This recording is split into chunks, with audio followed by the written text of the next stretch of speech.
Hello, everyone. Good morning. We made it to another Friday. Whoop, whoop, whoop, whoop. Chicka, chicka, chicka, chicka, chicka, chicka, chicka, chicka. Oh, you probably want to know, who is this crazy woman dancing in front of you on the YouTube channel? That would be yours truly, Terri Hardin, Walt Disney's legendary Imagineer. Welcome. It's Friday. I think that Fridays still have a very special spot in life. They kind of are a benchmark before the weekend, even if you work for yourself, and stuff like that. Yeah. So welcome. Hello. Good morning. You can see I have a bit of energy today. I have a bit of energy today because I am running against the clock. Tomorrow, I fly out to points unknown to do some work. So I am racing to get a lot of stuff done here that needs to be done, and I haven't even packed yet, and I leave dark 30 tomorrow. Hopefully I'll get some sleep. Otherwise, the plane is looking really yummy and good for that. If you're first just joining me and wondering why in the world did I tune into this channel, you probably like Disney. Maybe you love to hear some of my stories or some of my philosophies, etc., etc. You're a fan of Ghostbusters. I was in that, the original. You like Captain EO with Michael Jackson. That's no longer there, but it's still a really cool attraction. You like the Muppets. I've been a Muppeteer for a long, long time, since 1982. Well, since 1989. Met Jim Henson in 1982. The point is you can ask me some questions right over here. And if you saw the thumbnail, you saw this wacky looking lady dressed in a still suit. Did you see that? Did you really look at it? That's yours truly also. So on Dune, the very first film, when I was a young lady, I saw a movie you may have heard of called Star Wars, and it changed my life. The room stretched like in Jaws, and it changed my life. I won't go into that too much unless you ask me some questions about it. But Star Wars, I saw Star Wars 181 times in 1997. And then I saw it close to 100 times in 1980 when I saw Empire Strikes Back close to 100 times. That's what I was trying to say. But I wanted to do this for a living. I realized that as an artist, my hobby, is this you? My hobby was suddenly a career. And I saw that if I worked to find out who these people were, introduced myself, showed them my work, I might just get the golden ticket to work in the film industry. And lo and behold, Dune opened the door and invited me in. Come in. And I love Dune. I read the first 3 books. The 1984 version, which is the version that I worked on, we actually worked side by side with Frank Herbert. So that was really, really cool. And all new to me. But we worked closely with Bob Ringwood, and I was a huge fan of Bob Ringwood's design ability because I loved Excalibur, one of my favorite movies. I loved the armor, and that was Bob's fault. And then I got to meet Max von Sydow, who I was a big fan of ever since I saw him as the priest in Exorcist, or Ming the Merciless, or King Osric in Conan. I loved him as King Osric. I told him I just thought his King Osric was amazing. But there's a multitude of films that Max von Sydow has done that were just wonderful. And being able to have a tea with him, we actually stood and had tea while he was waiting to do the other half of his body cast. I was doing body casts of the actors, and then I built the still suits with a team of still suit builders. So the Kyle MacLachlan suit and all the suits that you see. You see me standing in a suit because besides that, I was a tiny girl back then. Well, not tiny, 5'9" tall, but rather slender, size 8, something like that. And they needed a stunt double for Sean Young. And so they flew me down to Mexico. And while she sat in a cool and lovely trailer, I ran around pretending to be a Fremen. It was really fun. It's hot, sticky. Oh, yeah. But it was a lot of fun. And the still suits were very cool, a lot of fun to make. And Dune was a movie that was supposed to be 4 films. And Frank had was very excited because the first movie was going to be 2 parts. Like if you've seen the new Dune, the brand new one that just released that you can see on HBO Plus, Max, HBO Max, right? HBO Max. HBO Max and or in the movie theater. We actually went to the movie theater to see it, and it was really, really good. I was impressed. But you know what it did for me more than anything? Was help me to understand why you love the 1984 vision, the version that I worked on. I mean, I wasn't sure why you liked it because it was chaos. Okay. If you've watched that version, and please go back and watch it if you don't know what I'm talking about. What happened? I always say many a slip between cup and lip, and with producers, it's the same thing. You as the writer, Frank Herbert, get excited because they're going to do 2 films, part 1, part 2 for book 1, and then book 2 and 3 get their own films, hence 4 films, right?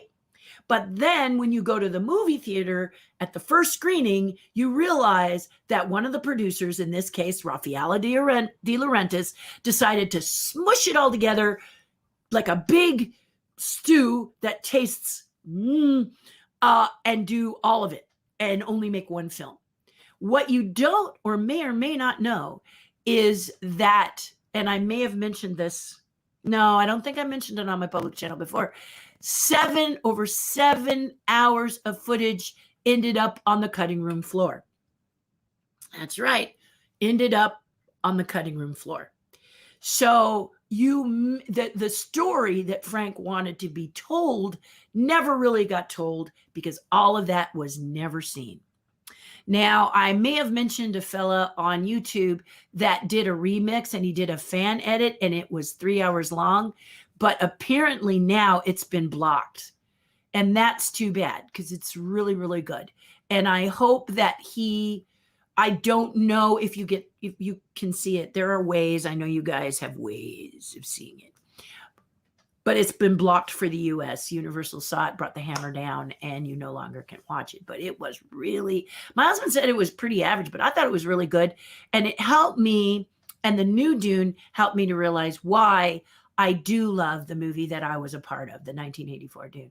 And this is because when you read the books, the characters were extremely well defined, and David Lynch was the director for that project. He was the perfect director for that project. At the time, I didn't really realize how perfect he was, but now, yeah. So as I compare the 2 films, I'm realizing that this new version to me feels very humanized and watered down. That's what I'm going to tell you. Okay.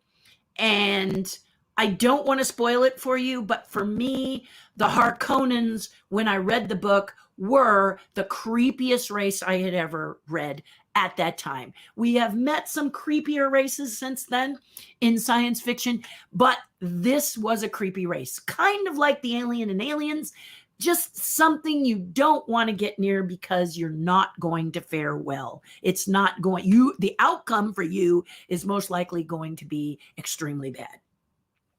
And they were, if you watch the 84 version and you see them and you see what they do and you see how they behave and you see what they're like, they are so disgusting and creepy. That's what the feeling I got when I read the book, okay, about this particular race. So creepy, disgusting, stop at nothing. They're all about themselves. And they engage in behaviors that were really terrible. And yeah, just So when you saw it on the screen, Ken McMillan playing the floating fat man, not only was the suit incredible, but he was just so gross. He was so The new one just doesn't bring that. No offense to him. He's a great actor. But, you know, he just couldn't compare. And because I did this movie in 84, honestly, I'm comparing. I mean, if you're a Dune fan, you're going to compare. If you're a Star Wars fan, you're going to compare. If you're a fan of anything, Disney, live action versus animation, et cetera, you're going to compare. So if you're watching this after my live broadcast, feel free to post in the comments. I'm not the quickest to answer, but I will answer, I promise. Okay. So I do a lot of stuff here. I sculpt like a fiend. Right now I'm working on an amazing chess set for a Disney legendary Imagineer who helped to design the Haunted Mansion and Small World. Isn't that a range? Rolly Crump. And I just don't want to stop. And now I'm getting ready to go shoot a show because I am a puppeteer and I am an actor. And so the nice thing about working for myself is when somebody says, hey, you want to fly to Europe and do a show? I go, yeah. Except during the pandemic, that didn't happen. And we know that. But the point is that you can go at a drop of the hat if you work for if you are an entrepreneur, which I am. So I have a little company and I love my little company and I do all kinds of things from, I don't know if I've ever talked to you about this, but I do all kinds of sculptures for people. So I've done for a couple who were redoing their kitchen. They love Donald Duck. So I'm allowed to do one of a kinds, always allowed to do one of a kinds. I did Donald Duck angry, breaking through their wall. He was about, sorry, camera. My camera is just getting cranky because it's like, stop beating me up. Well, let's just push you over. There we go. Just go over there. Okay. That's good. Good. I did this Donald Duck pushing through their wall, and he was holding up a rolling pin, kind of like the angry chef in Little Mermaid. He was like, classic Donald Duck and a chef hat and everything. I did that as a one-of-a-kind design. I've designed a tiger for Johnny Depp. Although I don't know if Johnny Depp knows that the tiger that was in his studio was mine, but I did it for a person who was doing, what do they call them when they design your house? Anyway, interior decorator. For his interior decorator, she needed a particular type of aggressive looking tiger, and I sculpted that full size. And then they cast it up, took care of it after I sculpted it. And then before the pandemic, I was going to do a man cave. Someone had seen my Dragon's Lair. I am responsible for Dragon's Lair Paris, the dragon underneath the castle and the cavern within. And he saw that and asked me if I could duplicate it. Now, I didn't duplicate it, okay? But what I did do is create a cave just for him. So in his basement, he had this cave and we sketched it out and I priced it, I bid it, and I was going to do it for him. And then the pandemic hit and he said, we're going to have to wait. No problem. As long as we're both alive, you can, just like a turntable. Okay. Google it if you don't know what I'm talking about. But on the turntable, it's just like picking up the needle and waiting. If your finances take a hit and you've commissioned me to do a one of a kind, as long as we both stay alive, you can just put the needle back down when you're ready and we'll continue. Okay. I set it aside, protect it very well. And when you're ready to go, we finish the one of a kind. So it can be anything from this to this and you can enjoy it. So I've designed wedding cakes. I've designed wedding dresses, clothing, cosplay outfits for myself and for others. I remember when Battlestar Galactica was really popular, I made a Cylon and what were they? All I remember is all of this I had to quilt. But anyway, so that's kind of the idea. Props, jewelry, you name it, I'm working on it. And that's because as a sculptor, I just do all kinds of stuff, And now, of course, that's not enough for me. I'm always wanting to learn something new. So I'm learning how to paint. It's an interesting journey. I'll tell you that. It's an interesting journey. So with Dune, what happened? They needed a girl to go down and stunt double for Sean Young. But Sean Young had very thin arms. And she was a very slender lady. And nobody fit her outfit that was as tall and svelte as her. Not my case now, because I am 65 and I kind of put some roundness on and I'm pretty happy about it. But anyway, my arms were thick, were bigger because I was a puppeteer. I've been puppeteering since I was about, 6. So professionally, since I was about 18, 19 years old. So my shoulders and my arms are extremely strong because I spend most of my time as a Henson puppeteer and as a puppeteer prior to Henson with Tony Urbano and all kinds of other people like Ghostbusters. with my arms up in the air. In fact, Ghostbusters, where I played the temple dog that Sigourney Weaver turns into, I think I got that role because I could not only move the character, which was about 40 pounds, hanging about 40 feet in the air in the Gozer Gazarian set, to being able to make it growl and move because I was supported in a stuntman's harness. And then, so core strength was important. And then I put my feet on a pipe that was sort of, drilled into a piece of wood. So I'd step back, I'd grab the mechanism for the dog and make him growl and roar by laying, almost flat and making rah, rah, for all of the sequences. And then the sequence in the refrigerator and in the doorway sitting, I'm coming up from underneath the floor with the dog and doing the same thing. Most of it's harnessed on me and so that's how I did it. And they asked if a female would make it have more feminine qualities. And for those of you out there who don't know the answer, it's always yes. Of course. And they gave me the role. So this has happened in my career quite a bit. I worked out. I made sure I was very strong. A lot of the classic Muppet puppets are not real heavy and cumbersome for you. But if you go into the film industry, they can be a lot heavier. Yeah, they're made by other people, not always made by puppeteers, but made by puppeteers who are also mechanics. So they have a different mindset as to how they look or how they're supposed to act or how they're supposed to work. And a lot of times you're bearing that on your own body. And so you have to work out to keep that if you're going to be one of those puppeteers, at least back then. Now with a lot of CG, there's fewer and fewer of those kind of audio animatronic kind of puppets that you get to do, but they're still around. And there's always, seriously, guys, if this is what you love, stop motion, classic puppetry, audio animatronic puppetry, and you've got the chops or you got friends with the chops, just put it on a YouTube channel. Okay. We will come and watch it and love it. Yeah. So back to Dune, 7 hours of footage fell onto the ground, never to be seen.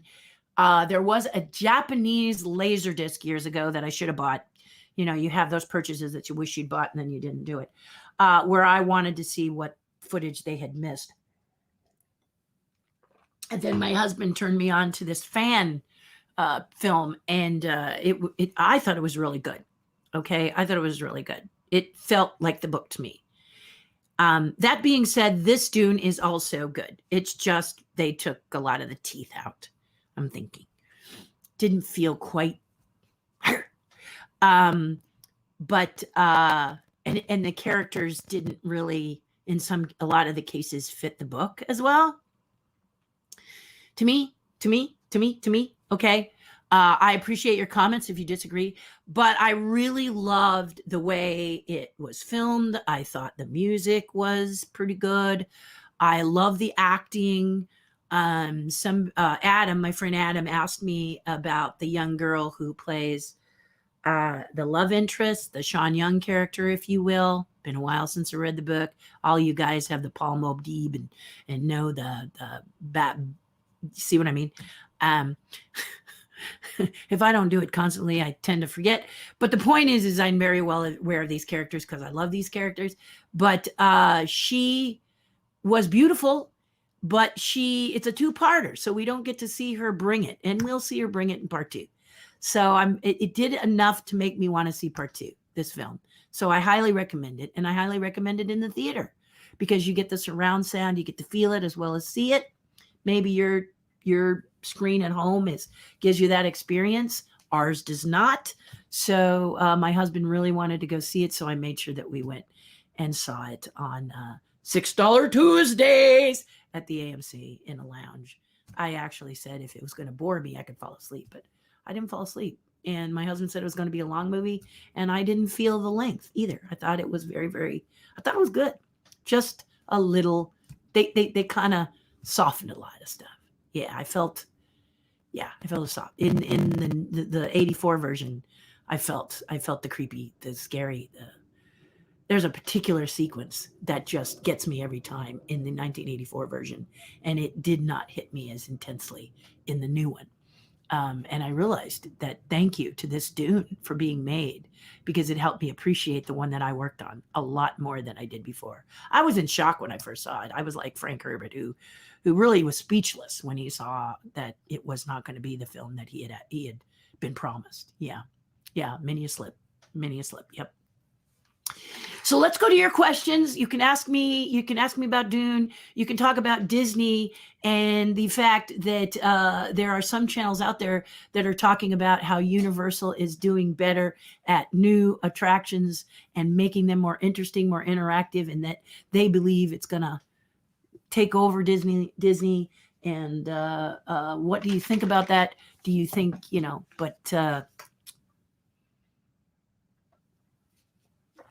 seriously good. I'm going to just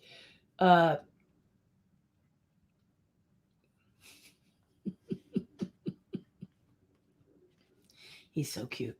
Okay, so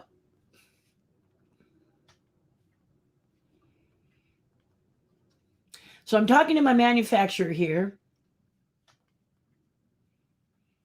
And for those of you who have ordered Hitchhiking Ghosts, the beautiful glowing ghosts that I talk about a lot that I made, and wondering where are mine, you'll be happy to know that we're back on track. So I'm hoping to get all of you your ghosts before the holidays, before Christmas.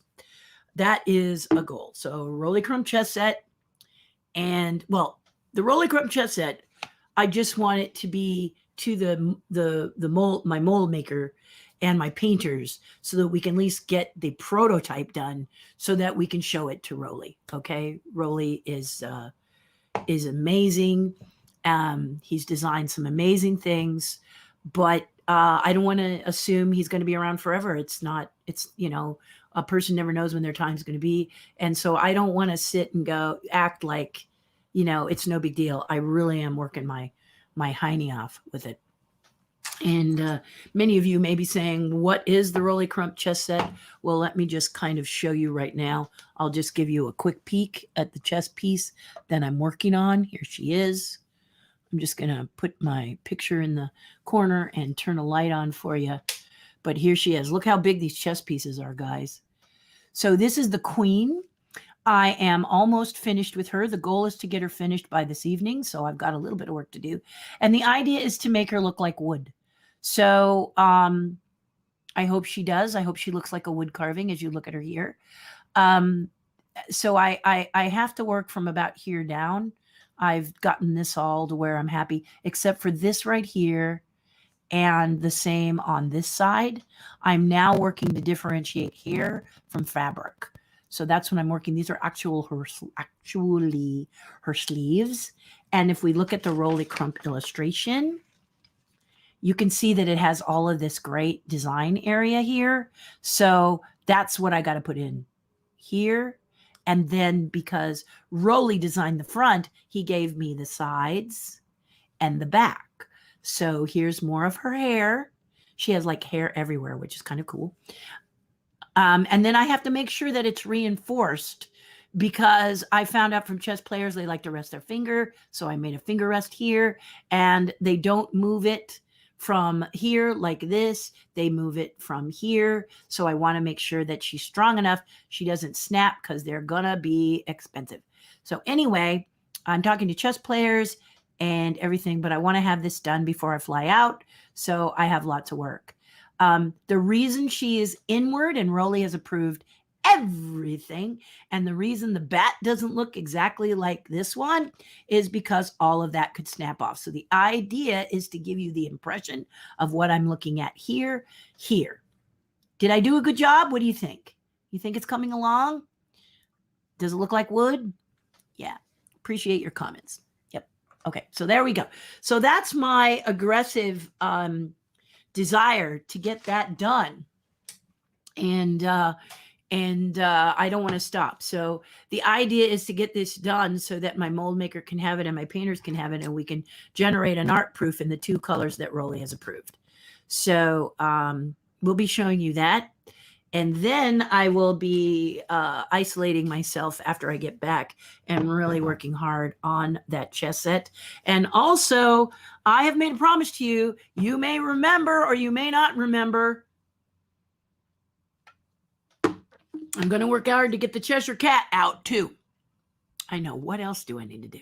Well, I need to do a Jessica Rabbit for my friend Nate Singleton, who has private commissioned me with a Jessica Rabbit, and she really is cool. I'm dying to work on her too. The nice thing about this particular client, Nate, is that he kind of wants to be here when I'm working on it. So we're missing each other in November because I'm out of town. But then we're going to talk about when they're in town, and I will see about making sure that I've got enough done that he can look at her and go, oh, I love her. You know, that sort of thing. Yeah, it's going to be fun. It's going to be really fun. I can't wait.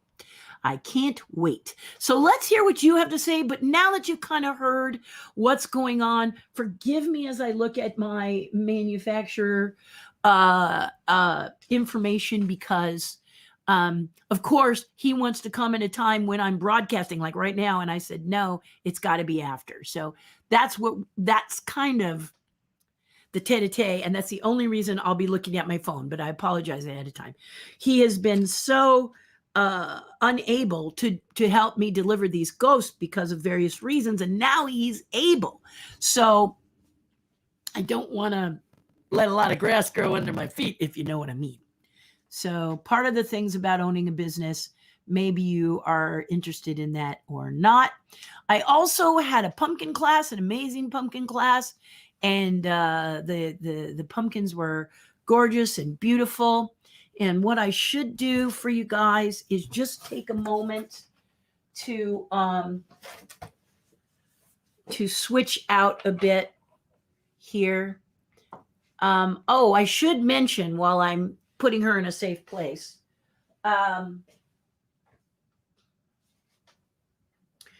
Rolly has decided on the chess piece colors of being one team. Is that what you call it? One team, one warrior, one army. What do you call chess pieces all together? Are they an army? Are they a team? In any case, one team or army or whatever will be blood red, and the other will be bone color. And so stay tuned for those. Take a look at those and enjoy. Have a look one more time at Rolly's beautiful sketch while I go and change a camera angle. Yes, I probably should have done this before I spoke with y'all, but unfortunately, it doesn't always work that way. So I just do it right here. And what the example is there for you is, you know, just do what you can, you know. You know, not everyone is perfect, and I'm especially not perfect. So that's the, just give me another, oops, that's not it. I know you're here. Where are you? Oh, here it is, right in front of my face. Oh, goodness. Yes, I am a little sleep deprived, so I'm not doing this in the best way, but there we go. There we go. You see me plugging that in right there? Yeah. Oh, okay, it's working. All right. Now we'll just kind of go back to me. Hi, how are you? And we can talk. If you have questions now, I can show you some things on here that'll work as visual aids. So I'm going to show you a couple of things from the pumpkin class. I shot this amazing pumpkin class. Here I am right here posing. Oh, that little poser. Whoop, there we go. Here I am posing with my gibbon. And here is the gibbon close up. This pumpkin, you can see, looks kind of worse for wear. I want to point this out. I also want to point out Adam Roberson's photography. That is the photographer that I used. And if you're someone who wants a good photographer, not getting in your way when you're doing demonstrations or teaching students, Adam is the perfect guy for that. Adam Roberson Photography. You want to check him out both on Instagram and on Facebook. Next time I will have the links inside. But here's what the pumpkin looks lit. So this pumpkin is 3 weeks old. I did it at my first demo, and then I preserved him. So there he is, my little gibbon. And just to give you an idea, that's one of the things you learn. And then this is photographer Adam. You may say to yourself when you see photographer Adam, gosh, he looks familiar. And he does, because he is a Disneyland photographer. And I hired him. He's a real sweetheart. I hired him to take pictures for me. So if you want Adam, and you can't find him, let me know and I'll give you the link. But he's on Instagram and he's on Facebook. I think he's on all of the ones actually. But anyway, so he bounced around and shot different things to help illustrate the class. And without giving you the whole class tour, let me just tell you that there everyone was a beginner. And what I'm going to do is show you the class. Here's the class. Here's not everybody. This is not everybody. Okay. This is not everybody. Okay. So here we are. I'm going to undo that picture because I don't want to cover Adam. But here are some of the students, and here they're all holding the pumpkins that they did. And they're all beginners. Not one person in this picture has ever sculpted a pumpkin before. So this is the class. This was our Anaheim class. They did a great job. And here's a few more. A couple people stood with me and took pictures. And I'm hoping that you're saying to yourself, wow, I want to see what they look like lit. Are you saying that? Wow, I want to see what they look like. So that's what I'm going to show you next. I'm going to show you the sculptor, hopefully, and the pumpkin, and then I'll show it to you lit. So we'll do a few people. So here, I'm just going to show you a couple people carving. Here is my friend Lori, and she's carving. She just finished her Jack Skellington. Isn't that cute? And then her husband, that's what this picture is doing a troll, a Norwegian troll. At least it looked like a Norwegian troll to me. And here she is showing it there. She didn't light hers, so I wanted you to see hers. Here's little Ava. You see the Adam Robinson photography? This is what you do when you want people to know who took the pictures. And she is starting her carving. So she's working on that. And this is Landon, an amazing ventriloquist and an adorable person, has a killer TikTok channel. He does jokes with his puppy characters. You might want to look into him. And there's one of his characters looking on, because that's the one that he's sculpting. And this is the Ava starting a skull. So now, what you've all been waiting for, I'm going to show you the pumpkins lit that they did. Now, this is what happens when you are a beginner.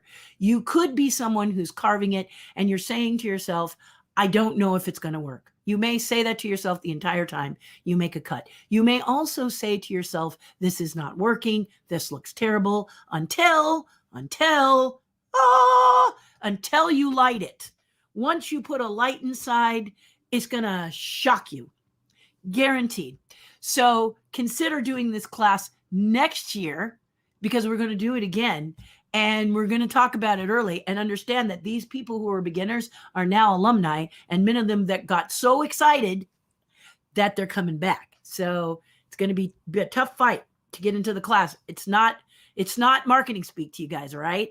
It's dead on serious. All right. Okay. So let me show you here. I'm going to start showing you. We're just going to kind of thumb through these little guys, okay? All right, here we go. So this young lady is what I call a typical beginner, which is why I want to share with you her. She's lovely. And she wanted to do a man in the moon.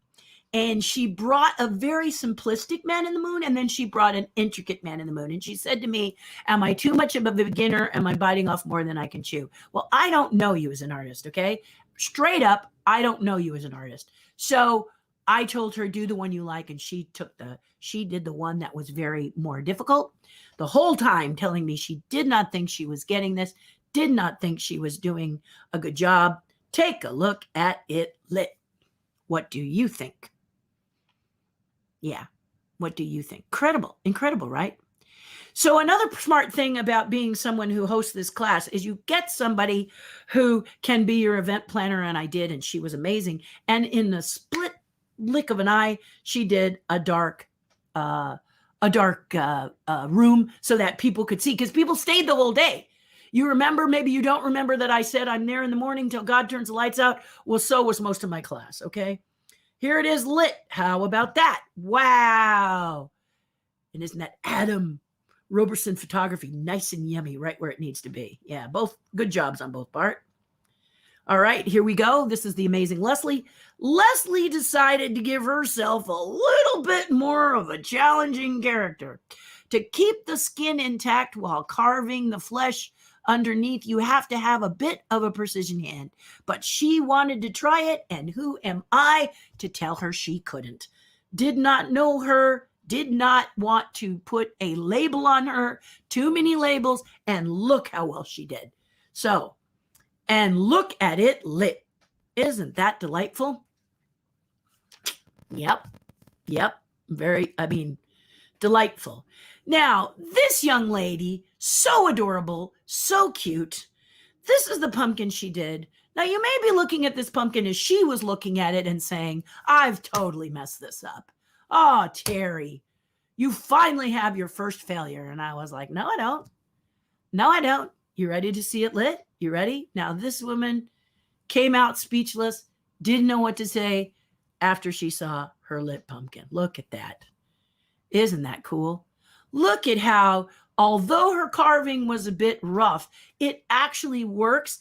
The castle behind Mickey seems to sort of softly come into view and makes Mickey the dominant, which is what she wanted, the castle the next, and then the sky around. Really a nice job, eh? Yeah, remember, she couldn't believe it. She was just walking out saying, I have no words. And I said, well, the first one is, you're not a failure, right? This is Michelle. And Michelle is, loves, you can see what she loves, right? She did her first Grogu. Now, she does do ceramics, she told me, but ceramics are additive, meaning you can add clay. With this, once you take it off, once you carve it away, it's no longer there. But I know you guys who love Star Wars are eager to see Grogu, so there he is. Wowza, right? Are you like totally tripping on it? Yeah, I was. Let me move my picture over to here. I was, so you can see Adam Robin photography. Isn't that the just the coolest little thing? Now, Michelle tells me that she took it home and she put it on a common walkway in her apartment complex. And a very established artist walked by and said, oh my God, is that real? That's going to happen to you. That happens often. Oh my God, is that real? She said, yes. He said, who made it? She said, me. So he said, oh my gosh, you're amazing. And she said it just made her day. Her whole day was magical. From the time she carved it till the time people that were not Terri Hardin told her that it was nice. Because isn't it right? Your teacher tells you it's wonderful. And you kind of think, well, she's obligated to tell me it's wonderful. I'm her student and I won't come back and blah, blah, blah. All that negative speak that you have in your head that you don't want to be saying. I always tell you the truth. Okay. Seriously, I'm not going to tell you that it's good. Okay. Or it's not, it's bad. However, I will say in this case with beginners, I don't tell you it's bad. We just try to help you get out of the challenge you're in. She did not like this, but I hope she'll send me a picture because I know it's going to look great. Look at this one. Is it adorable? And doesn't it look good with the Adam Roberson photography writing next to it? I think so. It's so cute. It's so adorable. And this is by Holly. She's one of Terry's tribe. If you want to join the tribe, it's patreon.com/Terri Hardin. I'll post that later, but thought you ought to see it. There you go. There's the husband to the amazing Leslie who showed you the one. This is Derek. Derek did this one, and Derek joined the tribe. He had so much fun with everybody there, and he was sitting with people, members of the tribe. He wanted to be a part of it, and I'm so glad to bring him. Now, this one is very eerie and interesting. Doesn't it look like you might be looking at two different pumpkins? This young lady decided she wanted to work with the light and create candles burning. And if you look at the one on this side, I think she's really achieved it, hasn't she? Actually, the entire pumpkin was done this way. I'm going to show you it unlit in a minute in broad daylight so you can see what it looks like, because I thought this was very clever.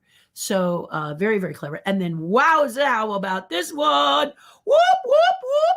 Yeah, they're all great, aren't they? Now, this young lady had some challenges. She kept changing her mind, as did the woman who just did the candles before you. Changing her mind, changing her mind. Good thing we had the day, because they were really having trouble figuring out what they wanted to do.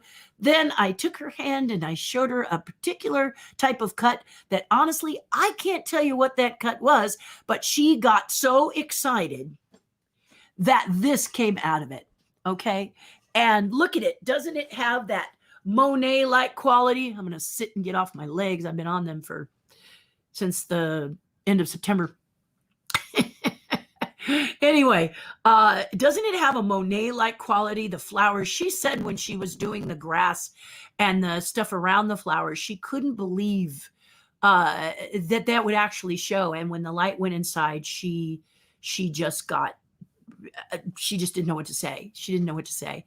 And then she went back, which is what you can do, and carve a little more so that in this area, the flowers had that nice little, and then many who look at this say they see a face. Do you see a face?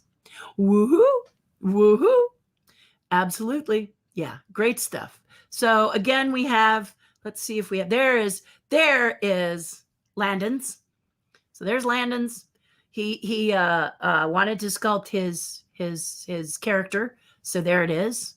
One that he builds. He's an amazing ventriloquist and builder. Hi, I'm back.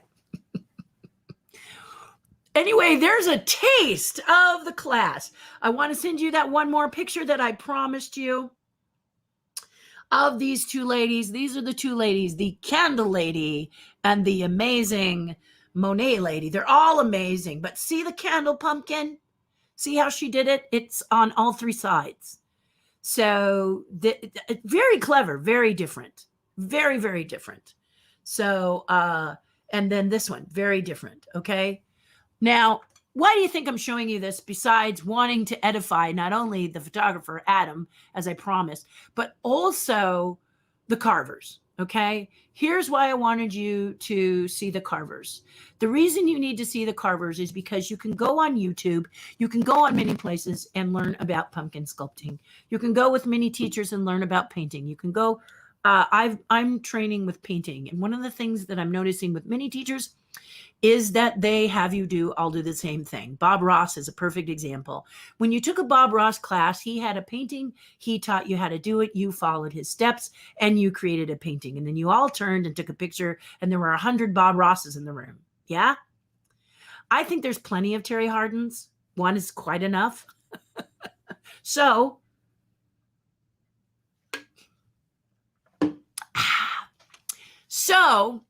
I want you to be you. My goal as a teacher, a lot of times you've got to say, what is the purpose of the class? The purpose of the class is, number one, for you to do it over. It's also for you to find you.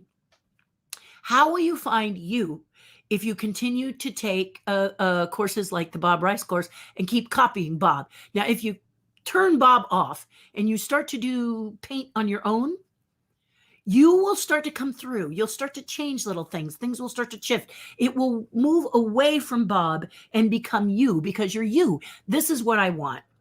In a lot of classes where they do the same thing, though, the problem is, as a beginner, is you do this, don't you? And you look over at your colleagues and you go, oh, their Mickey is so much better than my Mickey. I'm not good at this. Don't lie, you do. So to keep you from doing that, number one, I let you pick your picture in this class. You saw the wide arc of all the different things that people did. Is that harder on the teacher? You betcha. It's one of the reasons I'm sitting down now, because I have to change my mind into how to achieve what you want to do this fast, okay? Not bragging, just saying that when I do that, you stay longer. When I do that, you make discoveries about yourself like these two ladies right here did. Okay. They're not into Mickey Mouse, guys. They love Disney, but that's not what they want to do artistically. So if I made them do something like Mickey Mouse, they would have been lost. And they would have been very disappointed because they would have not liked their Mickeys. You understand? This woman with the candles, this is probably one of the most creative things I've seen in a long time. And look how it doesn't look like much unlit, but lit. Wasn't it amazing? So I want you to think about that. I want you to think about you don't have to. Talk to me in the comments about it if you disagree or if you agree. But the point is that I want you to come out and pull out your inner artistic ability. And if you're someone who's sitting there right now looking at this broadcast and saying, I'm not an artist, I can't draw a straight line, you're doing all that speak, you're the one I want in my class, okay? Because I've heard it before. I have. And every single one has carved a pumpkin just like this and done amazing things. And that's why I start with a pumpkin. Because I can't get you to draw on paper, those of you who don't believe you're artists. I can't get you to sculpt in clay. You just won't. You get all freaked out. Blank block. No. White paper. No. But a pumpkin is, oh, and maybe in the back of your head, you're thinking you can make a jack-o'-lantern if it doesn't work. I don't know what your mind is, but you do take the tool to the pumpkin, and that's when I win as a teacher. I gotcha. You're in that chair with me. You're going to be filled with positive energy, excitement, and then you're going to achieve something you never thought possible. Just ask Michelle, creator of the Grogu pumpkin, who said her life would never be the same because someone she truly admired told her she was magnificent in her pumpkin carving. What do you think that's going to do for your self-esteem? Yeah, seriously. That's why I do it. That's why I do it. And I want to thank Adam and I want to thank Stephanie, who made sure the door was answered, made sure people were fed, made sure things stayed clean, made sure if somebody needed water or something and didn't want to move, made the experience beautiful and allowed me to flow through the waters and do what I do best, which is teach you how to do this. This is why this is one of my beginning classes, because it helps you realize you are the artist. You are creative. I don't care what you're telling yourself. I'm not listening. I'm telling you right now, you can do this. Okay? Never had a failure, and I've been doing this for over 20 years, right? I've been teaching this class for over 20 years. Okay. You know, I'm a judge on outrageous pumpkins. Many professional carvers believe dimensions should not be lit. And some of the things they carve, I can't imagine how I could light it from the inside out. Okay. But what I do know is a glowing pumpkin changes your life. And I will never stop making them glow. Okay. Yeah, I never will. I never will. And I'm not a can't do teach kind of gal. You know that. I really do this. And I really believe in it. And I really believe in layout, presentation, as you saw with many of them. They tell me what they want. I might give them suggestions on how to make it better. But basically, I just want the beginners to achieve what they see in their way on their pumpkin. Okay. Now you might be saying right now, hey, Terry, that was really exciting. That's really fun. But let me see if I can find it. I'm thinking to myself, I'm not seeing it here. So someone is amiss. You're asking me, where's Ava? I saw a little girl. What about her pumpkin? So here's Ava's amazing pumpkin. You're right. I'm wrong. Needs to be there. There's Ava's pumpkin, Ava's first pumpkin. Young kids love to punch holes in them. So I taught her how to do fiery eyes. And here she is in her all decked out for Halloween, in her Halloween outfit, very proudly displaying her pumpkin. So she's told me she's coming back. And so all ages can do this. Don't think because they're children that they're not. They'll kick your butt, guys. I kids have no fear. So they don't have all the baggage that adults do. So they always are dynamic, exciting, fantastic, wonderful. So I hope you enjoyed that. Let's go over to the questions. A couple people asked me to show the pumpkins, so I wanted to make sure I did that. And if you're interested in Terry's tribe, let me just pop that up for you really quickly. You go to patreon.com/Terri Hardin. Check it out for as little as $5 a month, $60 a year. You can join the tribe. We have a Zoom call every Wednesday, and I broadcast every Monday and Friday. I'm about to leave on a plane tomorrow, so I won't be able to broadcast to anybody most likely because I'm going to have not really good reception at the hotel. But if I do, I will do my best to talk to you while I'm away, okay? But that's how you do it. If you want to just write to me for whatever reason, you can write to me at Terri@TerriHardin.com. If you want to remember all of the stuff that I just said, go to TerriHardin.com and look around. You can buy things at the online store. You can check out my schedule. Of course, I haven't updated yet because I'm still tired. But November 21st, I will be at Walt's Barn in Griffith Park. You know, the Carolwood Society, all about Walt and trains, and has Walt's Barn there and cool things in there for you to see. If you've never been there, it's free to go. So go and enjoy yourself. I think it's free to go. Donation or something. Anyway, it's a great place. November 21st, I will be telling you more about it. But just in case we don't talk for a while and you want to make plans, 11 to 3 up at Griffith Park, come see me. I'll be selling Giggling Pumpkins book. So there you go. Okay, but I will be putting that in the events section as soon as I get a moment to put it in the events section. Okay? All righty then. Let's go to what you have to say. David Lewis, how are you this morning? Happy Friday to Richard Barnes. You know, people sometimes say that you shouldn't do this on the channel, but I like saying hello to you. Good morning, part 2. Thank you, Stephen. Good morning, part 2. Hello, Deanna. Stephen, did you get a chance to check out the pillow with your day? I did. And you know what else happened, Stephen? A real dear friend of mine, Liz Reed, who's in our tribe, in Terry's tribe on Patreon, she sent me a key that Europe is doing of my dragon's lair. I just went, the idea that they're doing anything with the dragon is kind of telling me that I ought to do something with my dragon. So I'll probably release a sculpture of it for somebody. I'll do it in my version. And it should be fun. Hi, Leo. How are you? Wow, Terry. Yeah, good to see you too this Friday. Thank you. Wow, thank you, Leanne. You gave me a little brain teaser there. I need that. Hello, Evelyn. What made you decide to change to the smaller glasses frames? Bob Roomba, that's a good question. I did not. I have the other ones, the ones that I should be doing for public appearance. But this morning from 6 a.m. till, no, let's not oversell this. From 7 to 8:15, I was working on the chess piece. And these are my work glasses. They don't change from dark to light. So I was sculpting as close as I could get before I had to talk to my tribe. And then I had to stop because I can't sculpt and talk to you. I'd be like this the whole time. Not very pleasant to look at the top of my head. So sometimes on Patreon, you can look in on me sculpting at certain times.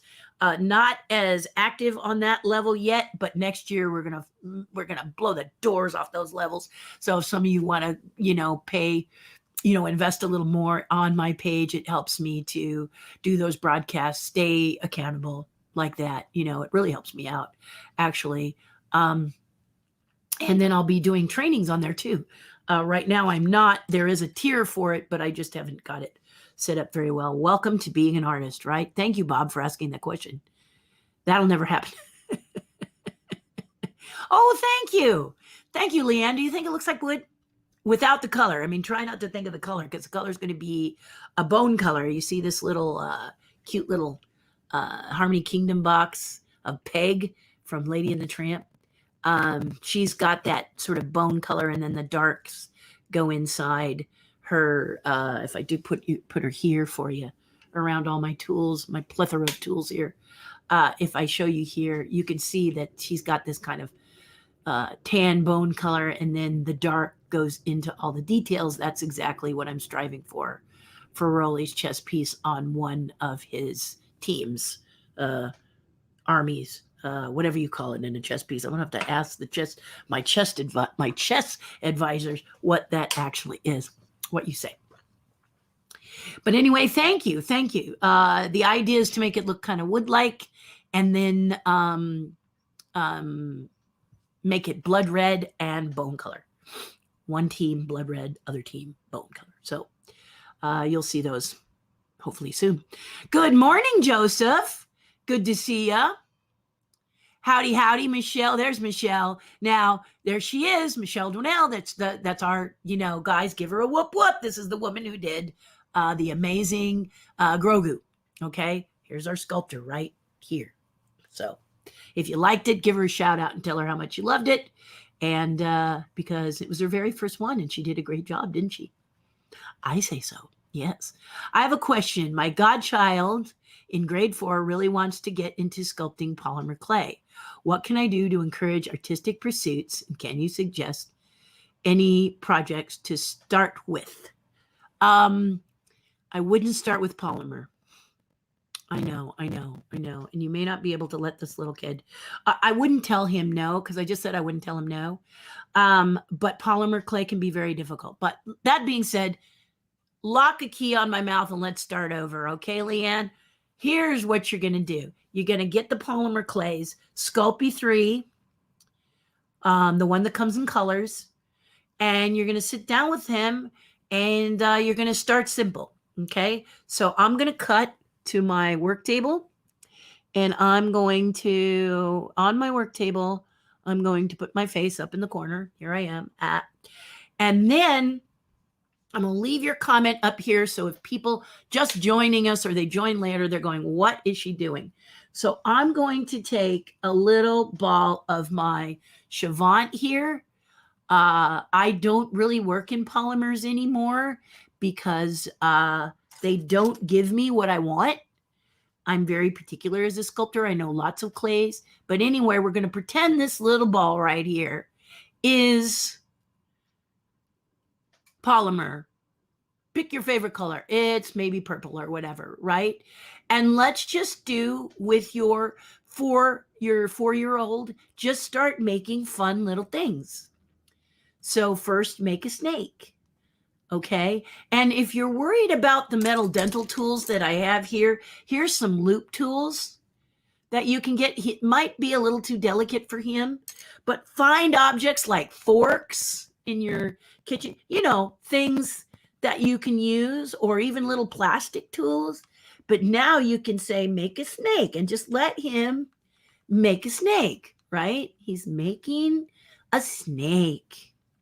And maybe the snake is curling up on himself. But before he curls up, let's now take one of those tools. What can we use? And maybe we give him a pattern. Let's see if we can't really zoom in too tight, but I'll do my best here. You can take a pattern. Here is this, but you can start to have him, like he's making cookies, make a pattern in his snake. He can do whatever. It's a he, right? Yeah. I don't remember if it was a he or a she, but let me say they could just do anything they want. In this case, I'm using a dental tool. If the 4-year-old is okay with metal tools, not going to hurt himself, go to your dentist and ask what's broken. Okay, so I'm just going to hold this up to you to show you. You see how now it has this little texture on it? And then he can make it curl up on itself. He can then roll it. And this is good with the polymers. Okay, he can roll it. And now here's our snake all rolled up. See? He can do it in such a way that it's stacked when he rolls it up. So let me do that. I know my hands are bigger than this clay, but this is just for the idea, right? So here he is in the stacked snake. See the stacked snake? And then he bends it for the head, right? See? And now we have We have the stack snake. You can see sideways. There he is sideways. And then we turn him this way. There he is. See? So I'm thinking projects like this, Leanne, is what you want to do with him. Just let him sit down. If you want to do it with him, sit down and make little snakes, have him make, what does he like to make? Does he like to make spaceships, animals, whatever he like, dinosaurs, whatever he likes to make, and just take the clay and mush it and let him just keep exploring and let him do it again and again. Find the forks or plastic knives or stir sticks from Starbucks. I used to use a lot with kids, toothpicks, all kinds of things like that you can use to make marks in the clay and then bake them, because I know this is probably why he wants to do polymers, because they bake and you can keep it, and you'll want to keep it anyway because he's 4 and you're going to be, if he moves forward, let me say that again, when he moves forward, you'll want to show him, hey, look what you did when you were 4. Yeah, my parents still do that. Yeah, so does that help? Post in the comments for me, Leanne, if that helps. And if you wanted something more specific, post in the comments and let me know that, okay? All right. What a great question. Thank you. Yes, the chess piece looks like wood. Thank you. Crazy, huh? Yeah, thank you. Cheshire Cat holding the Mad Hatter's hat. Ooh, Deanna. Talk to me about that a little bit. Tell me, do you think the Cheshire Cat holding the Mad Hatter's hat is something...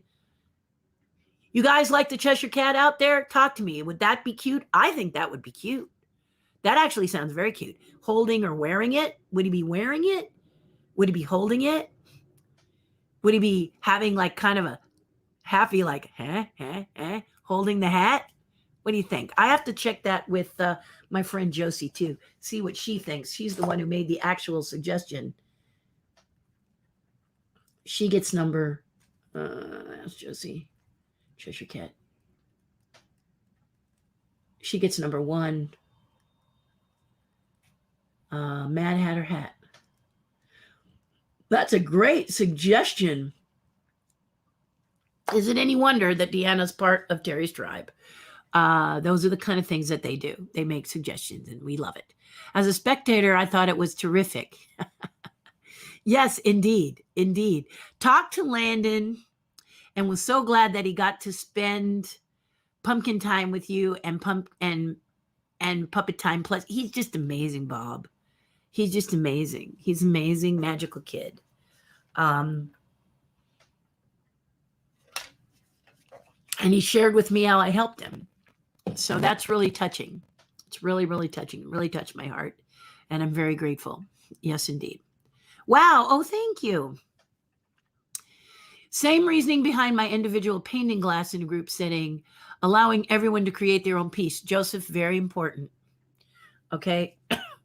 I cannot stress this enough. I've been in enough classes where people are either duplicating someone else's art and thinking they're not good enough, or they're duplicating someone else's art and thinking that someone else is doing better. So yeah, pardon me, Joseph, 101%. Yes.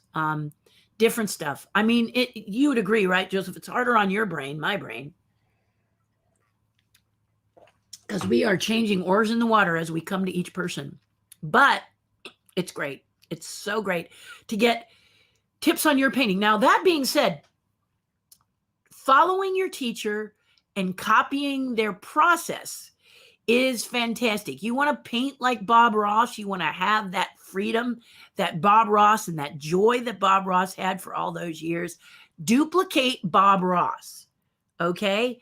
Get to where your muscles, and Joseph, you can chime in on this, get to where your muscles are doing the trees the way he does or whatever. Then I want you to turn the videos of Bob Ross off and you play music or put on a movie or whatever's in your background and just paint.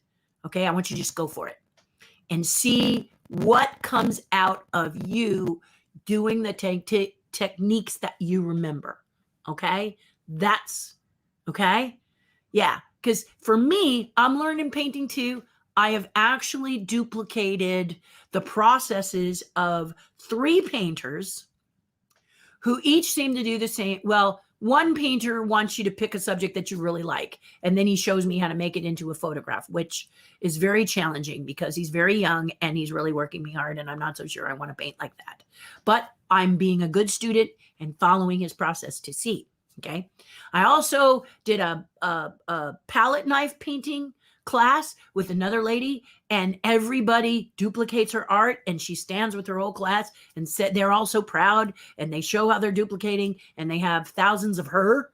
And I'm like, bleh, because I would love now for them to get away from her for a while. You can keep in touch, but try and find you. Try and find where what you find that. The girl who did the Monet, the girl who did the candle, and Michelle who did Grogu, I did not force any of them into a little box. This is what I'm trying to tell you, is I want you to break out and be free, and you might be able to do your style, okay?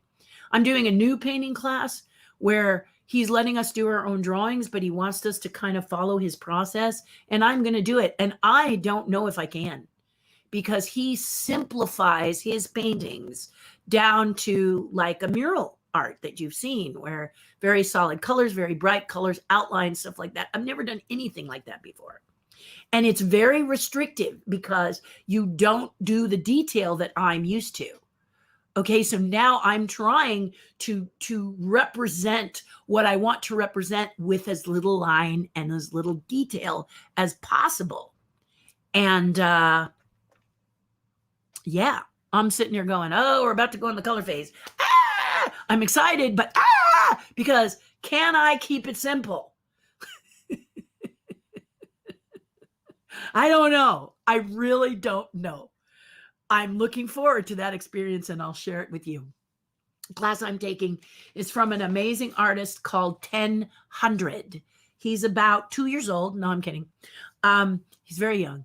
He's very cute, very adorable. But taking a class from him has been wonderful because he talks about his philosophy, his thinking process behind it. And I really love that. And that made me think, when I teach a class, I want to talk about, what is going on in me while I paint. It's very interesting, very exciting, and very spiritual. And I love listening to him, and he's so young. It's adorable. But look at 1000 on YouTube and then watch some of him. He's painted for major corporations, and look at his art. He loves bright colors, a lot like my friend Janie, but a very different type of artist. But it's just beautiful to watch how he simplifies the characters that he's created into and shade. They're cool. And I might copy his colors just to get an idea of his blending, his matching, how he brings things out with the color and pushes it back, rather than, trying to figure out the colors in this first painting. I might just say, how can the colors he's doing apply to my painting and stuff like that? I don't know. But like I said, you copy the first time and then shut it off and do your own thing. Thank you, Joseph, for saying exactly what you're saying. Hi, Marianne. Where am I going? To points unknown that I can't talk about. So if you think you know, don't say, because I can't talk about it. And there's Janny. See, her ears were burning. Janny has the same kind of thing. She paints these beautiful animals, and she paints flowers. You've seen her work. If you haven't, check her out. It's beautiful. It's amazing. But even her work is more detailed than 1000's. So why did I take 1000 class? Because you saw my chess piece. You saw my work. My work is really detailed. I love getting into the details. So I want to make sure, I want to try to experiment with, I only can do 3 lines to represent whatever, very simplistic, bold, bright characters with minimal of line. And it looks more like an animated comic book or cartoon. I'm not kidding. It's a challenge for me because I love to get it. I like this, guys. I'm not going to lie to you.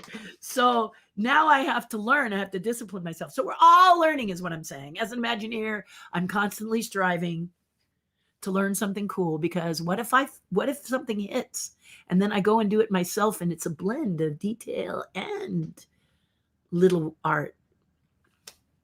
It's exciting. All I have to say, hello, Janny. I'm so excited you popped in. Sorry. See, I just blew it right away, Leanne. I'm making assumptions again, just chalking it up to being a little bit sleepy. But do you think this is going to help her? You think that'll be fun to sit by her and do it? Oh, excellent. Yes. So I'm not quite sure. Let me go back. Is it Nevaeh? How you say her name? Nevaeh? And if that's right, I'm just going to speak to you directly now, Nevaeh. And if I'm mispronouncing your name, it's because I got to read it and I can't see you and you can't tell me how your name is. But, teach your godmother how to do snakes, animals, buildings, whatever you like. What do you like to do? And get those colors, Sculpey 3, very pliable, and play. Okay? You know how to do that. So go get them, tigers, both of you. And thank you. I'm glad I did, because I, just don't put any restrictions on you. Make tons, I do a retreat. I did a retreat in 2019, which is where Janny came the first time. And we had a young lady there named Denise. And Denise just made tons of little animals out of her clay. She made dinosaurs. She made frogs. She made snakes. She made dogs. She just made tons of little animals. Many people did one sculpture. She made a bunch. So you just let your goddaughter do what she wants. Pick the colors, whatever, blah, blah. And then, so it doesn't burn, start at 200 degrees with polymer clays, Sculpies and the like, 200 degrees for about a half an hour, and test it, because you're going to have them really small. Sometimes when you do it at the temperature they say, it burns the delicate areas of the creatures. It gets that brown sort of crusty look. You may not care, but it could break off, make it overly, so go 200 degrees and increments. You can't go wrong.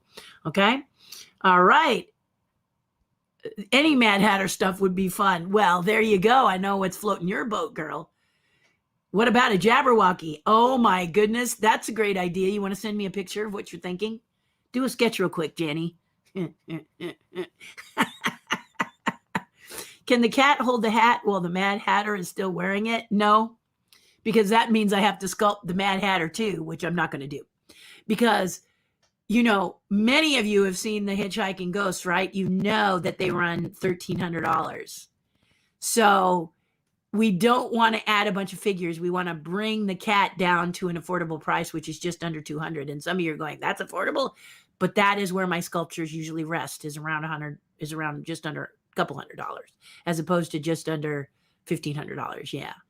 Yeah. So that's why I'm not doing another figure, because if I do another figure, it's going to push the price up. And so you guys have been waiting long enough. We want to get you a little figure that you can buy that's just under $200 that you like. So the Cat in the Hat will do it. By the way, grade 4, a 9 years old, not 4 years old. See, Stephen, thank you for clarifying that. I'm sure glad you guys have my back. I really appreciate it. So she's 9. So that's even better.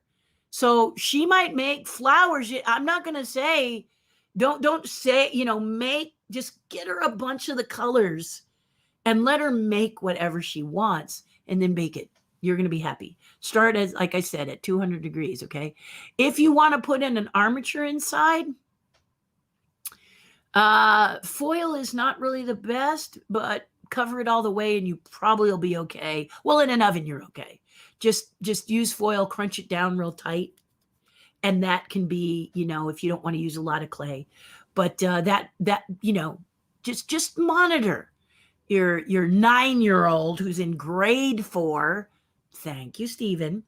And see, just let her go for it. See what she comes up with. Buy her a box of clay and some fun clay tools. As a matter of fact, I'll show you what I'm talking about. They're very easy to buy. I think you can get them Amazon, Michael's and stuff.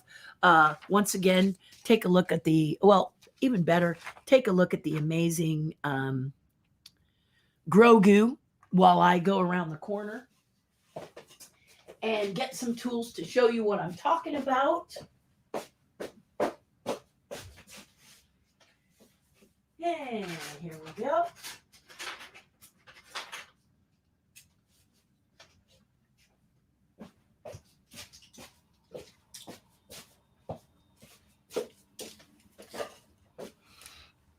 Quite honestly, though, if she's 9, she probably is going to be fine with dental tools. So, but these are the tools I was talking about. Let me cut the camera too, so I can show you. Here you go. These tools right here are a lot of fun with polymers. So you see it's got like a little fork end, and then it's got a little, and they're plastic. See? In fact, they say plasticine on them, which is what polymer clay is. And it's got a pick and a little paddle. And pick and a little paddle. This is just a couple of examples. Oh, there's this one. Okay, so you want to go tinier than that. Just find out what you like to do. But you could get a set of these tools, and you could get a set of these tools, or you could get dental tools, and then all of the Sculpey 3 little. They come in little blocks.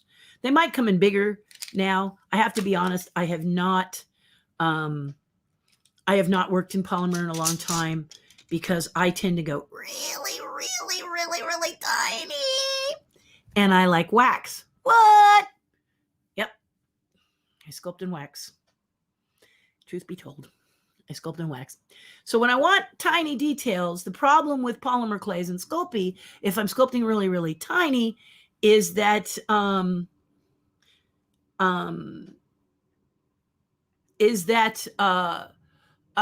the clay, in order, how do I say this? The components that make the clay are too big to go smaller than about 3 inches tall. So if you find your godchild, who is 9 years old, likes to go small, then you're going to need to talk to her about maybe staying in like 3 inches or taller range. You get really tiny, insane like me, and you're going to be challenged with it not taking well. And it just is a clay that doesn't seem to have that component. Lots of clays out there that do, so you don't have to go to wax. I just like wax. I trained at Mattel, the toy company, for a while, and they taught me how to do wax, and I love it. I'm crazy for it. I'm insane for it. So that's what I do in the super detailed pieces that I do. I'm just looking here to see where I can show you what I'm talking about.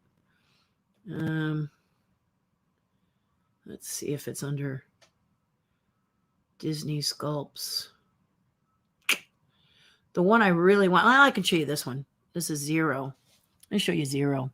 So I like to sculpt in wax, and this is smaller than 3 inches, okay? I know you didn't ask this question, Leanne, but I will show you kind of an idea of the different clays. The clay you saw that I was working in is called Chevant, Chevant, I think is how you spell it. They have tons of clays, various hardnesses, and all you do is soften them under an incandescent light, which is a light that is not an LED, like a light bulb. And it softens the clay, and that's what the chest pieces are out of. They're out of I think it's called 565 or something. It's the proper amount of softness because I wanted to do wood. Yeah, I like it. But anyway, I promised to show you this, so let me just show you this one. This is a little 0 that I did for a commission. 0 is the size of a 50-cent piece, and the dog dish is the size of my pinky fingernail. So you can see how tiny it is. You can see how detailed the basket is. And the little, you can't see it very well because the picture's kind of nasty. But his nose is a pumpkin, his little delicate ear. And this is wax. This is toy wax. And then I also did some Haunted Mansion cufflinks for a bride to give her groom. He loves the Haunted Mansion, and it has his initials inside. And you can see the dime there to show you how detailed that is. Pretty nuts. Yeah, a little fuzzy for you, so hard to see. But I was going to show you my Cinderella head, which I don't see here, but maybe somewhere at some point I can find her and show her to you. She's really crazy. her whole head, bun, face, everything is the size of my pinky. I'll show you this. I'll show you this piece right here, which is a piece that I did for Guillermo del Toro, the director, the one who says he wants to do Haunted Mansion. So this is in wax. You can see how detailed it is, including the lettering. That's one half. And then here is the actual size of it, right? And then here's the other half. So you can see, you can get some incredible detail of the characters in the wax. Very proud of it. Smooth, textured, anything I want in there, including the word Caribbean. So this is something to go towards.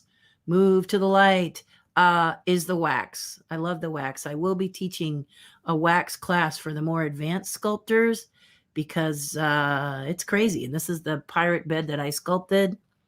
Did the head. There's a parrot over here that's the size of a 50-cent piece. It's just nuts. This is the detail I'm talking about. I do detail on detail on detail. I'm a freak for detail. So now it's going to be interesting to simplify all that down into a simple form. And when you do that, somewhere in between can be very cool.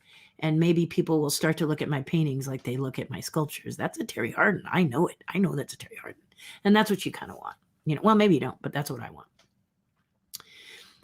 Thank you. Thank you. They are. But they're just like you. You should bring your goddaughter with you, your godchild, and have them come.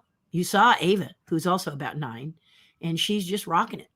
Everybody supports everybody. This is the thing that's beautiful about them. So come be a part of it. So yes, 1000. And you've seen it, right, Jenny? Really simple colors with simple line. He doesn't do a lot of super detail. Okay.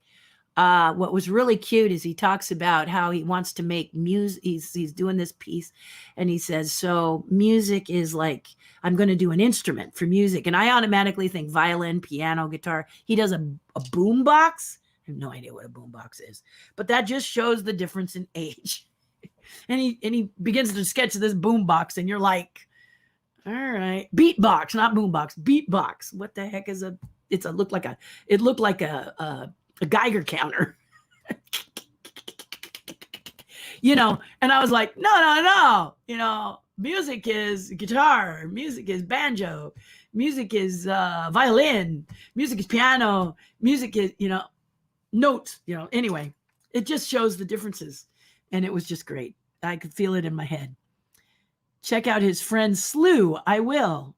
Shoe-footed Slew. Yes, say it exactly like that. Thank you, Leanna. I appreciate it. So now you can show her the video and she's got that, right?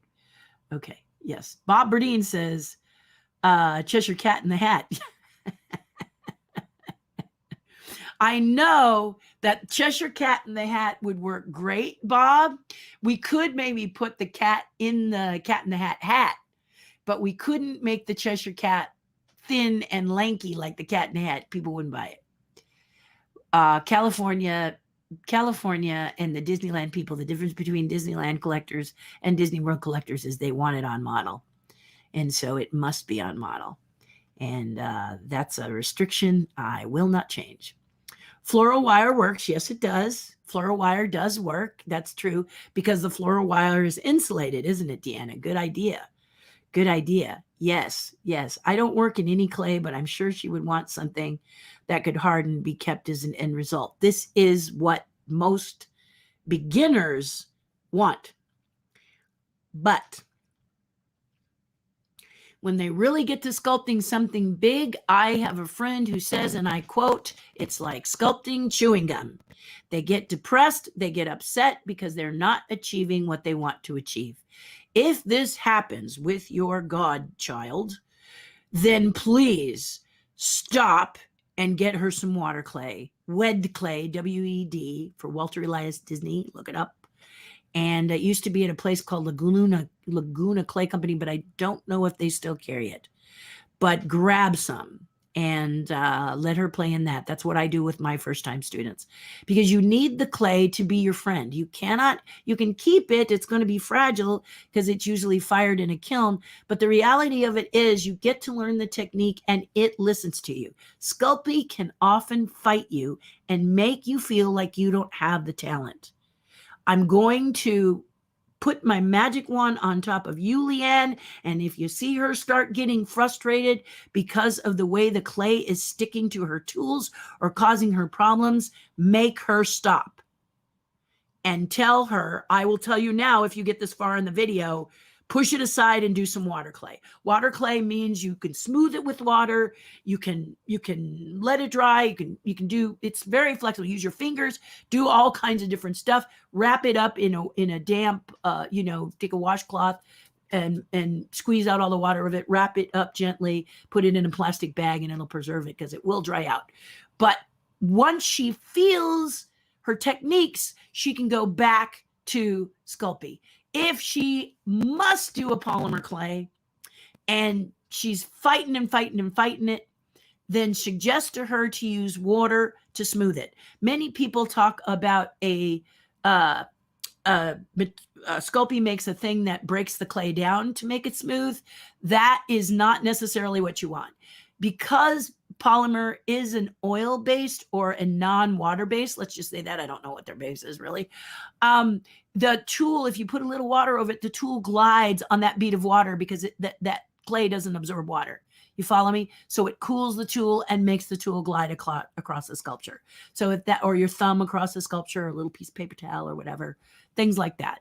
And maybe I'll do a talk about it so that you can kind of understand. But that's what many sculptors tell me when they hate Sculpey, is it's like sculpting chewing gum. And you can imagine as a beginner the challenges you're having. I watched it in a class at Northridge University. I was taking a figure class while I was an Imagineer on property. I'm now an Imagineer off property. But on property, when I was an Imagineer, I went to a class and the woman was sculpting in Sculpey. We were doing a figure and she was getting so frustrated because the teacher said, do whatever you want. And I was like, no, we all should be doing water clay unless we know what clay, we know the clay we're working in. So I slid over to her and I said, listen, try water clay. Do me a favor. Try it. If you don't like it, you could always go back to this. And it changed her life. She realized it wasn't her fault. Sculpey is an advanced clay, polymer clay. People make beads and stuff out of it. That's different. Okay? That's different. And if that's what she wants to do, she's probably going to be very successful. But if you're trying to make little animals, little characters, little creatures, this is something that, if you've not done it before, could be a problem. Don't install that in you first. Try it. Because you could be a rock star with it. You may say, hey, it's the best thing. I love it. And I'm doing great. Okay. Don't listen to anybody telling you how to sculpt. Start with that. But if you get frustrated, then I say go to the water clay. Okay. All right. Because I don't know your art ability. So I'm not going to say you can't do it. You can do it. But if it frustrates you, put it aside because it's not you. That's the message I'm trying to get. It's not your fault. Polymer clay is a pain in the butt. Okay, it's not your fault if you're a beginner. If you're a beginner and you've been trying to work in polymer clays and you've been frustrated and telling yourself you're not talented, put that aside and get some Walter Elias Disney clay, better known as Wed clay. It's amazing, developed for Imagineers, and you will be in heaven. Okay? All right, sorry for the lecture, but this is really, polymer clays really frustrate me because just like was stated, they want to make it to keep it. Not the point right now. The point is to feel empowered so you will sculpt again and again and again, okay? I started with foam, meaning the stuff that's in your couches, and I sculpted a Yoda for my costume. That's kind of where I started, kind of. When I really started in the advanced level. I was doing cloth puppets before. I made a puppet dog. Maybe the next time I see you, which may take a couple weeks, remind me and I'll show you some of my first puppets. And that's where I really started to sculpt, was in fabric and fur and things like that. And then I moved into sculpting. So that was my journey. I started with a lamb chop at age 6. I saw Sherry and I duplicated her lamb chop as best I could at 6 years old and realized I was in heaven with puppets. So if you want me to talk to you a little bit puppets next time, ask in the comments and I'll help you. Okay. but this is a big deal. So I wanted to tell you that. I want to learn waxes, Jenny. All right, we're going to have to do that then. Maybe at the next retreat. Cannot believe you can sculpt such tiny, it's insane. Okay. And I'll show you. I have this right here. Okay. So these can be interchangeable. This is my 5, but I also have a 10, right? Under the 10, I wear these glasses. So I wear these magnifying glasses designed especially for me. They're not reading. Reading is too far away. I usually work with my small stuff about here. So then I wear this and this behind it. So it's crazy. Not the most attractive picture in the world, but so I can get right in on top. You know, yeah, tiny stuff. Yeah. Oh, here's another one. How about this one? This is the hand. You guys like looking at the tiny stuff. I'll show it to you. Sure, I will. Okay, you ready? Here it is. This is wax, and this is the bony hand of Guillermo del Toro's piece I made, the captain's bed from Pirates of the Caribbean. See the dime? Yeah. See the fingertips? You get the idea. Yeah. Wax is amazing. The other thing about wax that you're going to like is that you're going to hate about about polymer clays, is that when you drop polymer clay, it's pretty much over. It'll shatter. You glue it the best you can. And rats. You can try to resculpt the areas and bake it, but you've already painted it. It could affect the paints, etc., etc. Then repaint it, etc., etc. A lot of work. With wax, you can drop it, and as long as you keep all the pieces, you can put it back together as though it was never broken. Yeah, the shield that went on the back of Guillermo's pirate bed, here it is painted on the back of the bed, just if you want to see it. There it is. Okay, this is a piece I made for him. Took me a while. But there it is all painted up. Scariest part, spelling his name wrong. I checked it 4 times. But this piece on the back, the wax snapped in 3 places. But you saw when I was holding it up, it was all better. So there you go. But isn't that pretty? Yeah, Guillermo del Toro. You can see the 50-cent piece of the dead parrot. Disney actually moved the parrot close to the bed after seeing Guillermo's piece. Made me feel very, very special. But yeah, so I love detail and I love tiny, and that's the problem, right? Is that that's a couple of things where I'm doing tiny stuff, one of a kind stuff. Here's a mermaid of a friend of mine, and it looks like the wife. Okay, so her husband loves mermaids, and it looks like the wife. I actually borrowed the jacket from Pirates because she's a Disney fan, and I asked her PG or X, R probably, PG or R, and she said PG because she had grandkids. But the thing that Guillermo liked about this piece when he saw it, because I showed it to him, is that it floats. So all they had to do was anchor this, but it's actually standing in these leaves and floating. And I always really get tired of mermaids sitting on a turtle or a rock. I like to make them look like they're floating, so you can see her hair is floating and everything. So she's really a seriously cool mermaid. This is the way one of a kinds work for you. Whatever you want, whatever you choose. How about a ring? Here is a dragon ring that I did for a group of Pirates of the Caribbean fans. And the Pirates of the Caribbean fans wanted a ring. Let me just put it here. There we go. Put the wrong thing. Put the picture in the picture. Here's the ring. And here he is here. And then you can, the ring has to oxidize before you can really see it. I have the oxidized. There they are. All the people that ordered the ring. There it is oxidized. So you can kind of see it. That's silver. That was a prototype that I did. One thing you'll notice here is there is a red jewel in only one eye. The other eye has an eye patch. This is so that people save $15 and not have to pay for an extra ruby for the eyes. True story. And then here is the sculpture. So here's the wax sculpture. You can see how it fits. When you're making jewelry for someone, you have to decide, do they look at it this way where they put their hand out and go like this, or Oh, I didn't do that. Or do they look at it this way and it goes the other? So I had to make it so that the little dragon could turn around. But there he is. You can see he's got his little eye patch on there. So I have another shot of him there too. There you go. Very tiny. That's my thumb that that's sitting on. Crazy, huh? Yeah, seriously crazy. Yeah, I'm nuts. I'm nuts for tiny. I'm really a goofball when it comes to doing super tiny work. One more piece for you, and then you'll get the idea. This is a quarter and the skull from Guillermo del Toro's Captain's Bed. Take a look at the teeth. Okay, quarter teeth. Yeah, yeah, jawbone, all of it. Wax rocks. Yeah, it's my favorite material.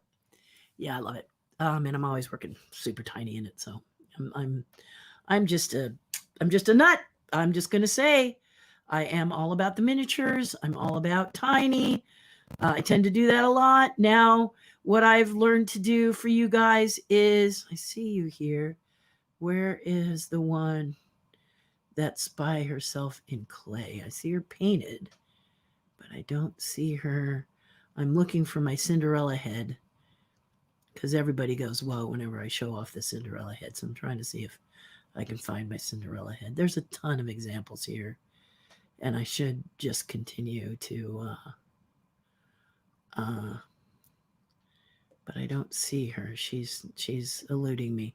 I'll make sure that there she is. She's in the wrong place. Here she is. There you go. A number 2 pencil eraser and my Cinderella head carved in wax. So there you go.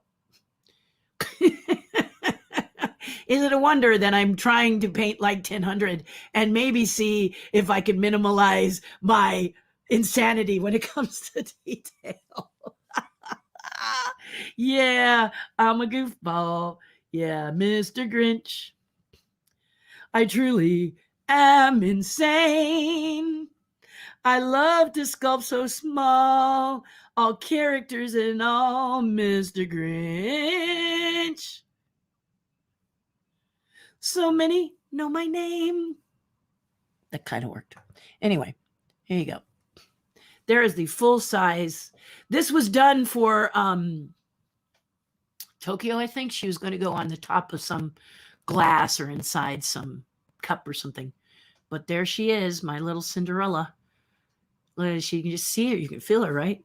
And then I should show you her. I don't paint them because it's nice to just focus on the sculpture. So I have painters that just focus on painting, and they do a kicking job. So, in the future, if you're interested in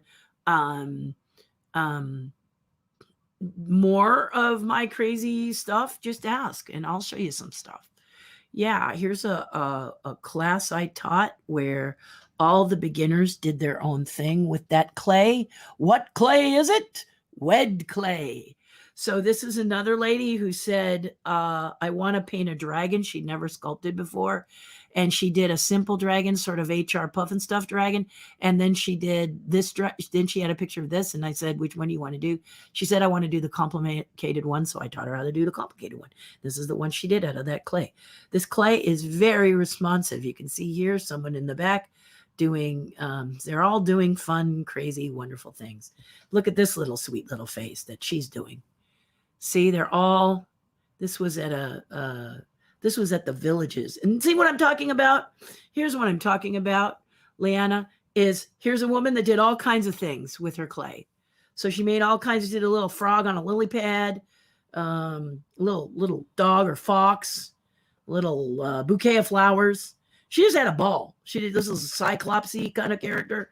I mean, she had a ball. She just went for it.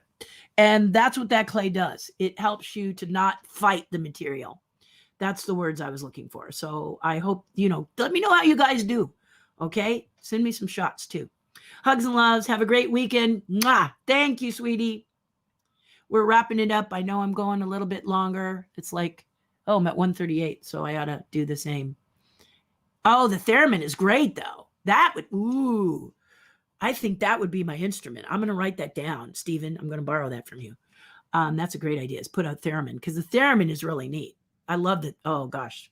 I had a friend who built them, and I just would go over and play with them all the time. It was really. I bought Wed. There you go. Wed is amazing. Walter Elias Disney, that's how you remember it. Wed clay. Designed by Imagineers for Imagineers. Now, it was designed to be molded, not necessarily fired. It can be fired in a kiln, but what we really do is use it to be, then you make a mold of it and make lots of little of your characters, you see? So there's lots of ways to preserve it, but that's how it works. I got something like that too. Love the headband.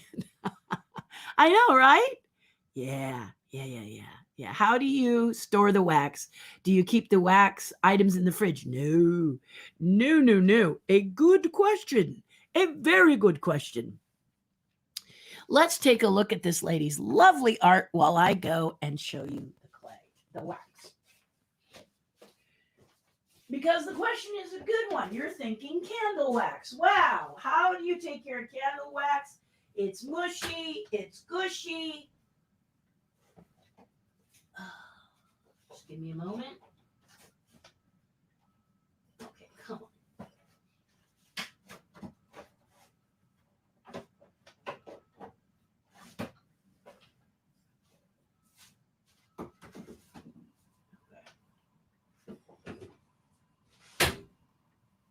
Oh, sorry. So sorry. I'm banging my doors together. Okay, back to Terry. Hi, this is the wax.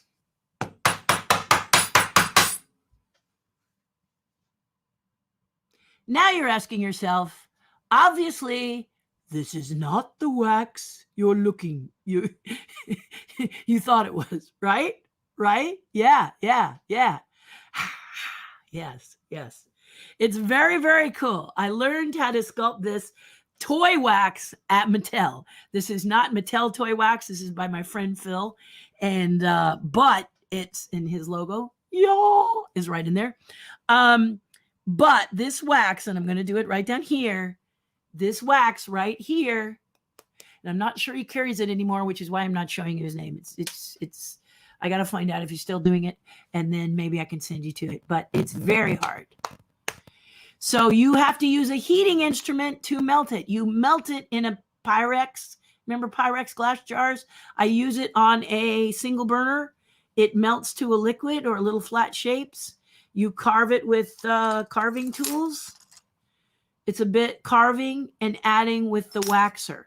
The waxer, use all kinds of waxers. Mattel uses a waxer that's about $100.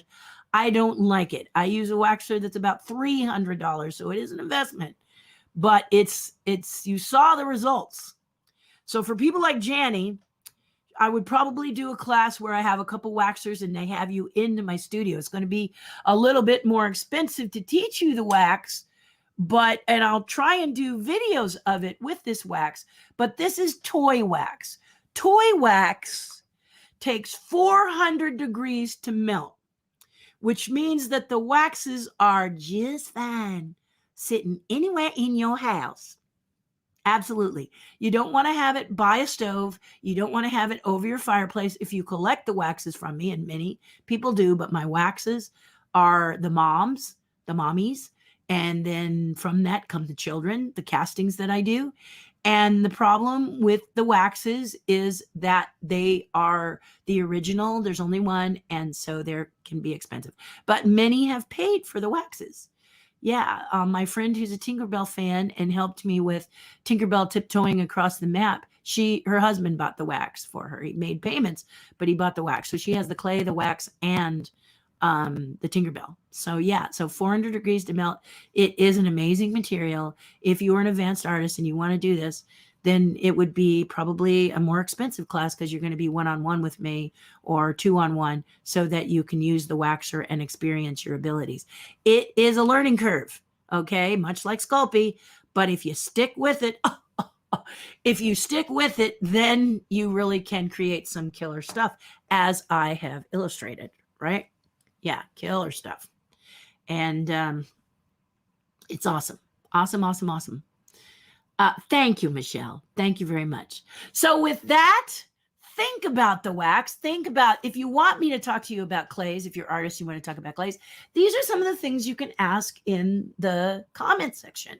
When I say anything, I mean anything. And today we learned about tools that you might use to work with Sculpey and why Sculpey might not be the clay of your choice depending on what you're making. Now, I've seen some beautiful Sculpey beads.